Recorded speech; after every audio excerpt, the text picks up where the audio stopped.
Hello students, कैसे बेटा? बेटा लास्ट वीडियो के अंदर हमने अपना पार्ट स्टार्ट किया था हेलो एल्केन और एल्लोरेंस में से हेलो एल्केन का, और जनरली हमने हेलो एल्केन का इंट्रोडक्टरी पार्ट हमने पढ़ा है। थोड़ा सा इसके अंदर और आगे पढ़ेंगे बेटा। आज हम डिस्कस करेंगे हेलो एल्केन के अंदर isomerism in halo alkane. Halo alkane के अंदर किस प्रकार के आइसोमेरिज्म पाए जाते हैं बेटा, या आप पूछ सकते हो कि हेलो एल्केन किन किन प्रकार के आइसोमर को शो कर सकता है बेटा। तो टॉपिक आता है बेटा अपना आज का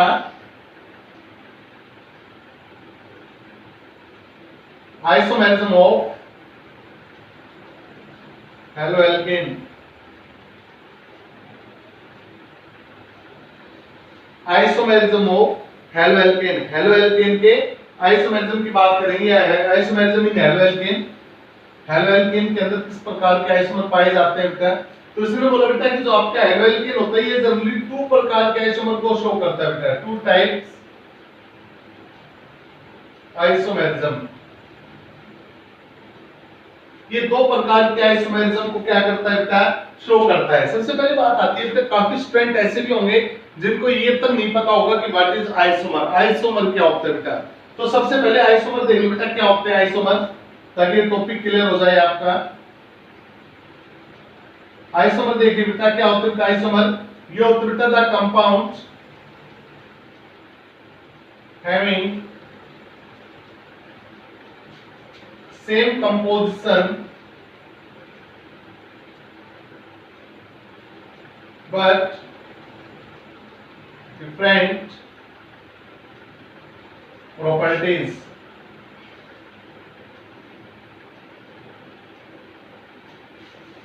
The compound having same composition। बेटा ऐसे कंपाउंड जिन कंपाउंड की कंपोजिशन क्या है बेटा सेम, यानी कि कंपोजिशन मतलब क्या होता है बेटा कि कंपाउंड किन किन से मिलकर बना हुआ है। यानी कि हमारे पास ऐसे कंपाउंड है जिन कंपाउंड को बनाने वाले एटम क्या है बेटा सेम है, लेकिन फिर भी उन कंपाउंड की जो प्रॉपर्टी है वो कैसी है बेटा? डिफरेंट डिफरेंट है। तो ये कंपाउंड एक दूसरे के क्या कहलाएंगे? आइसोमर कहलाएंगे। जैसे हम एग्जांपल की बात करें बेटा, मान लो बेटा मैंने यहाँ पे लिखा CH3 CH2 OH, और एक कंपाउंड मैंने लिखा बेटा यहाँ पे CH3O CH3। बेटा अगर इस कंपाउंड की हम बात करें तो यहाँ पर फंक्शनल ग्रुप कौन है आपका? OH है। OH किसका सिंबल होता है बेटा? अल्कोहल का। दो कार्बन है इथ, और सिंगल बॉन्ड है तो N, और OL है तो नाम क्या होगा बेटा? इथेनॉल। ये तो होगा बेटा आपका इथेनॉल, और ये ROR यानी कि ये क्या होगा बेटा आपका? ईथर। अब इन दोनों कंपाउंड की बात करते हैं बेटा, क्या इथेनॉल की प्रॉपर्टी ईथर के समान होगी? सबसे पहले तो बात ये बताओ बेटा, क्या इथेनॉल की प्रॉपर्टी ईथर के समान होगी? बिल्कुल नहीं होगी, क्योंकि अलग अलग कंपाउंड है बेटा। दो अलग अलग कंपाउंड की प्रॉपर्टी, अलग अलग कंपाउंड की प्रॉपर्टी कभी एक जैसी नहीं हो सकती बेटा। अब इन दोनों की कंपोजिशन चेक कीजिए बेटा। बेटा जो आपका इथेनॉल है कितने कार्बन से मिलकर बना है? 1 और 2, 2 कार्बन से मिलकर बना है। कितने हाइड्रोजन से मिलकर बना है? 3 2 5 1 6, 6 हाइड्रोजन से मिलकर बना है। कितने ऑक्सीजन से मिलकर बना है? 1 ऑक्सीजन से मिलकर बना है। अगर आपके इथेनॉल की बात की जाए तो इथेनॉल की कंपोजिशन क्या होगी बेटा? इथेनॉल की कंपोजिशन होगी C2H6O। अब बात करते हैं बेटा ईथर की कंपोजिशन की। ईथर के अंदर कितने कार्बन है? 1 2, C2 हो गया बेटा। H गिनो बेटा 3 और 3 6, हाइड्रोजन 6 हो गए बेटा। ऑक्सीजन कितने हो गए बेटा? 1 हो गई। अब यहां पर देखिए बेटा कि जो आपका ईथर उसकी भी कंपोजिशन वही है बेटा जो आपके अल्कोहल की कंपोजिशन है। तो ये दोनों कंपाउंड ऐसे हैं बेटा जिन दोनों कंपाउंड की कंपोजिशन तो क्या हो गई? सेम हो गई। क्या इन दोनों की प्रॉपर्टी सेम है? नहीं है, नहीं है बेटा। तो ये एक दूसरे की क्या कहलाएंगे? आइसोमर कहलाएंगे। क्या कहलाएंगे बेटा? एक दूसरे की ये आइसोमर कहलाएंगे। तो आइसोमर क्या होते हैं बेटा? आइसोमर आपके वो कंपाउंड होते हैं जिन कंपाउंड के अंदर कंपोजिशन तो सेम होती है लेकिन प्रॉपर्टी सेम नहीं होती बेटा। वो एक दूसरे के क्या कहलाते हैं? आइसोमर कहलाते हैं। अब हमें क्या करना है बेटा? एल्केन हेलो एल्केन के अंदर इसी प्रकार के आइसोमर को तलाशना है बेटा। तो आइसोमर की डेफिनेशन क्लियर होने के बाद इस टॉपिक को आगे बढ़ाते हैं बेटा, और ये फिनोमेना आपका कहलाता है आइसोमेरिज्म। आइसोमर के बनने का फिनोमेना क्या कहलाता है बेटा? आइसोमेरिज्म। तो इसमें बोला बेटा जो आपका हेलो एल्केन होता है कितने प्रकार के आइसोमर को शो करता है बेटा? दो प्रकार के। कौन कौन से? एक तो होता है बेटा आपका चेन आइसोमर,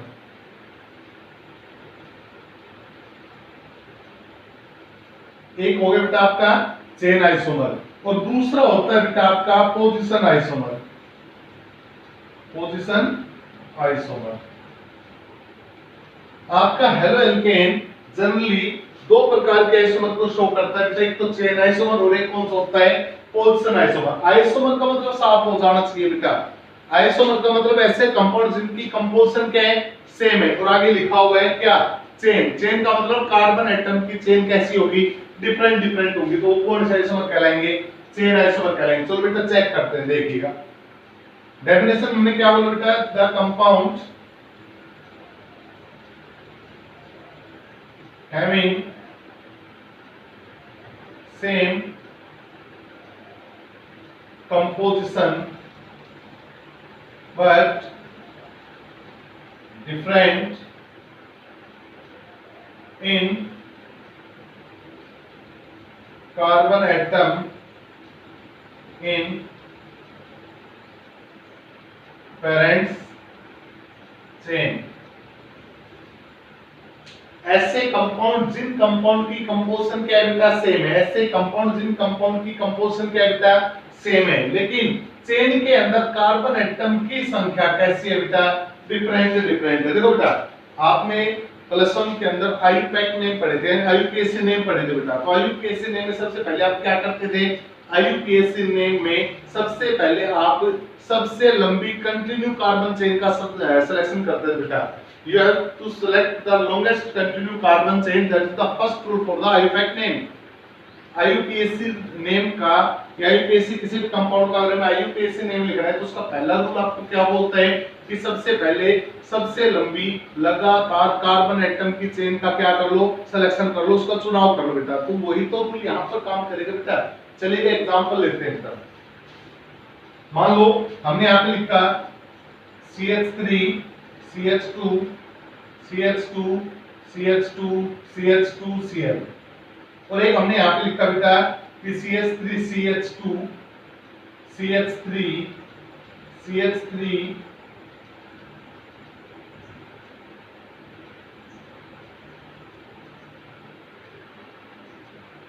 CH2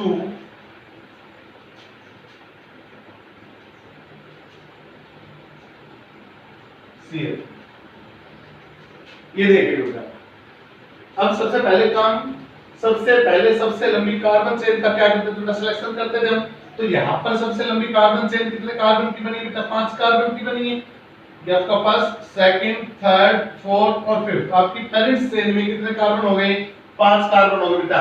लेकिन नीचे वाले के अंदर अगर बात करें तो यहाँ नीचे वाले में कितने कार्बन की मेन चेन बनी है बेटा 3 कार्बन की, फर्स्ट सेकंड और थर्ड 3 कार्बन की बनी है बेटा। लेकिन इन दोनों कंपाउंड की अगर हम कंपोजिशन की बात करें तो यहाँ पर देखिए बेटा 1 2 3 4 5 कितने कार्बन हो गए 5 कार्बन हो गए। हाइड्रोजन चाहे कीजिएगा 3 2 5 2 7 2 9 और 2 11 हाइड्रोजन हो गए बेटा। और क्लोरीन कितना है बेटा 1 क्लोरीन हो गया।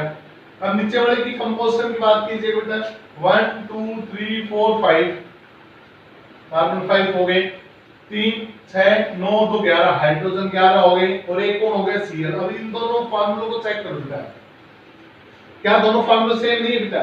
तो दोनों फार्मूले सेम है, तो इन दोनों कंपाउंड में जो प्रॉपर्टी होगी वो भी क्या होनी चाहिए सेम होगी, सेम होनी चाहिए बेटा। लेकिन हम क्या चेक करते हैं कि दोनों कंपाउंड की प्रॉपर्टी सेम नहीं है। अब इन दोनों कंपाउंड की प्रॉपर्टी सेम क्यों नहीं बेटा?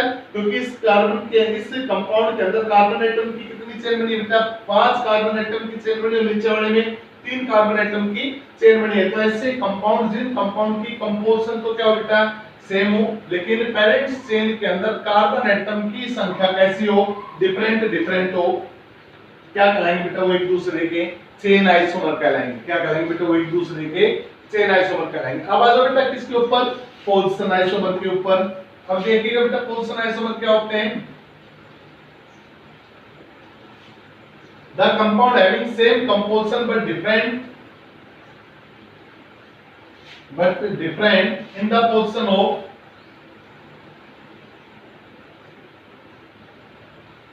functional group। बेटा ऐसे कंपाउंड, जिन कंपाउंड की कंपोजिशन क्या होती है, सेम होती है, लेकिन फंक्शनल ग्रुप की पोजीशन कैसी होती है बेटा, डिफरेंट डिफरेंट होती है, उसको हम क्या बोलते हैं, उसको हम बोलते हैं बेटा क्या, पोजीशन आइसोमर। देखिए बेटा एग्जांपल हमने यहाँ पे लिखा CH3 CH2 CH2 CH2 Cl, और एक हमने यहाँ पे लिखा CH3 CCl CH CH2 और CH3। इन दोनों कंपाउंड की तरफ देखो बेटा। बेटा अगर हम ऊपर वाले कंपाउंड की बात करें तो ऊपर वाले कंपाउंड का फार्मूला क्या होगा, 1 2 3 4, कितने कार्बन हो गए बेटा, 4, 3 2 5 2 7 2 9, हाइड्रोजन कितने हो गए बेटा, 9, और एक कौन हो गया आपका, क्लोरीन। नीचे वाले कंपाउंड की कंपोजिशन चेक कीजिएगा, फार्मूला क्या हमने बताया, 1 2 3 4, कार्बन कितने हो गए बेटा, 4, 3 4 6 9, हाइड्रोजन हो गए बेटा 9, और एक कौन हो गया आपका Cl।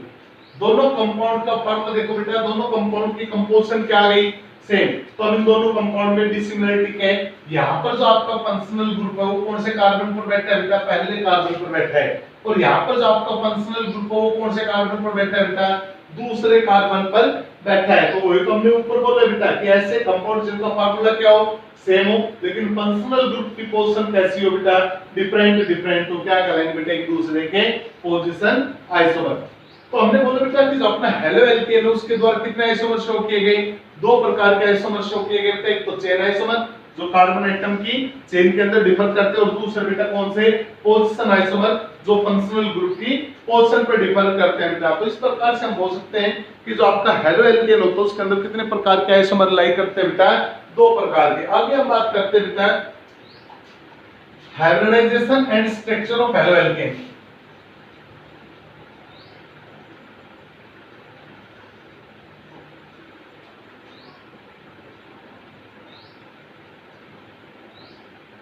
hybridization and structure of haloalkane।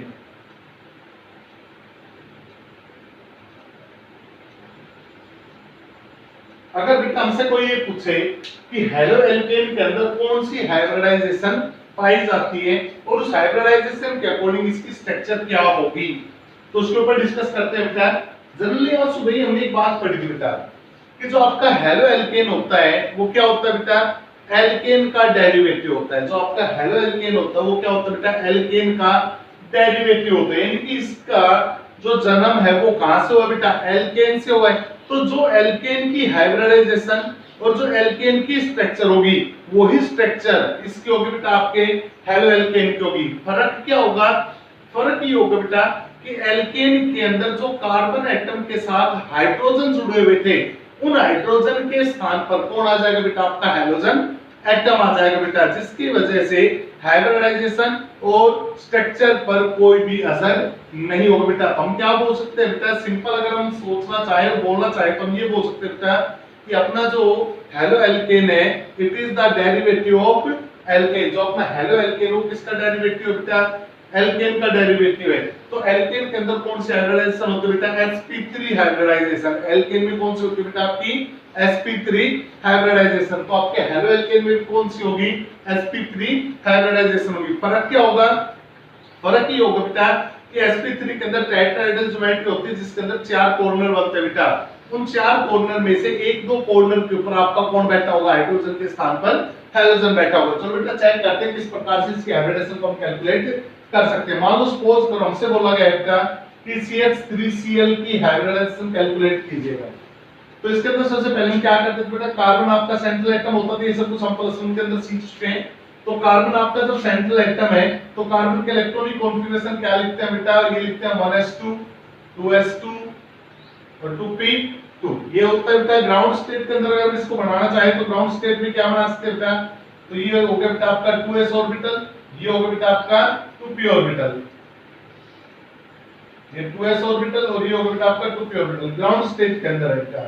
2s में भी दो इलेक्ट्रॉन है और 2p के अंदर भी कितने इलेक्ट्रॉन प्रेजेंट है बेटा, दो इलेक्ट्रॉन। अब बात करते हैं इसके एक्साइटेड स्टेट की। अगर हम एक्साइटेड स्टेट की बात करते हैं बेटा तो ग्राउंड स्टेट का लोअर एनर्जी का इलेक्ट्रॉन हायर एनर्जी में जंप कर जाता है बेटा, सबको पता है पूरी हिस्ट्री, तो बार-बार इसको रिपीट करने की जरूरत नहीं है। तो s की एनर्जी बढ़ने पर वो किस में जंप कर जाएगा, p के अंदर, तो s में कितने इलेक्ट्रॉन बचेंगे बेटा 1 और p में कितने हो जाएंगे बेटा आपके 3 इलेक्ट्रॉन। अब यहाँ पर देखिए बेटा यहाँ पर हाइड्रोजन कितने हैं 3 और सबको पता है एक हाइड्रोजन के ऑर्बिटल में कितने इलेक्ट्रॉन होता है 1 इलेक्ट्रॉन होता है। इसी प्रकार से क्लोरीन को भी अपना ऑक्टेट कंप्लीट करने के लिए कितने इलेक्ट्रॉन की जरूरत होती है बेटा 7 1 इलेक्ट्रॉन की जरूरत है। इसका आउटरमोस्ट शेल में कितने इलेक्ट्रॉन होते हैं बेटा 7 इलेक्ट्रॉन होते हैं। तो एक हाइड्रोजन क्या करेगा बेटा यहाँ पर आ जाएगा आपका हाइड्रोजन, दूसरा हाइड्रोजन आपका यहाँ पर आ जाएगा बेटा, तीसरा हाइड्रोजन यहाँ पर आ जाएगा और यहाँ पर कौन आ जाएगा बेटा आपका क्लोरीन आ जाएगा। तो यहाँ पर कौन सी हाइब्रिडेशन बन गई बेटा आपकी sp3 क्योंकि s का ऑर्बिटल और p के 3 ऑर्बिटल क्या करते हैं बेटा बॉन्डिंग के अंदर पार्टिसिपेट करते हैं। तो कौन सी हाइब्रिडेशन आ गई बेटा आपकी sp3 और sp3 है तो ज्योमेट्री कौन सी होगी बेटा आपकी टेट्राहेड्रल ज्योमेट्री। कौन सी ज्योमेट्री होगी बेटा इसके अंदर टेट्राहेड्रल ज्योमेट्री। अब टेट्राहेड्रल ज्योमेट्री है तो ये आपका कार्बन होगा बेटा और ये आपकी कौन सी ज्योमेट्री बन जाएगी यहाँ पे टेट्राहेड्रल ज्योमेट्री। और टेट्राहेड्रल ज्योमेट्री के अंदर क्या होगा बेटा 3 पोजीशन पर तो आपके कौन बैठे हुए हैं हाइड्रोजन और एक पोजीशन पर आपका कौन आ जाएगा बेटा क्लोरीन। हो सकता है कि वो यहाँ पर एक हाइड्रोजन और कम कर दे बेटा और आपसे पूछ ले कि इसकी हाइब्रिडेशन क्या होगी। तो कुछ नहीं करना बेटा आप ये चेक करो क्या ये हेलोएल्केन है एल्केन है एल्कीन है या एल्काइन है। अगर एल्केन है तो कौन सी होगी बेटा sp3। एल्कीन होगा तो कौन सी होगी बेटा sp2 और एल्काइन होगा तो कौन सी होगी बेटा sp हाइब्रिडाइजेशन। तो बेटा ये था इसका इंट्रोडक्टिव पार्ट जो हमने एल्केन और एल्केन्स के टॉपिक के अंदर पढ़ा है बेटा। नेक्स्ट वीडियो के अंदर हम इसकी प्रिपरेशन और कुछ आईयूपैक नेम के ऊपर डिस्कस करेंगे। वैसे तो आईयूपैक नेम आप +1 के अंदर ज्यादा बेस्ट तरीके से पढ़कर आज को उन्हीं को रिपीट करने से कोई फायदा नहीं है बेटा। तो नेक्स्ट वीडियो के अंदर हम हेलोएल्केन की प्रिपरेशन के ऊपर डिस्कस करते हैं बेटा। तो इस वीडियो के अंदर इतना बेटा, थैंक यू।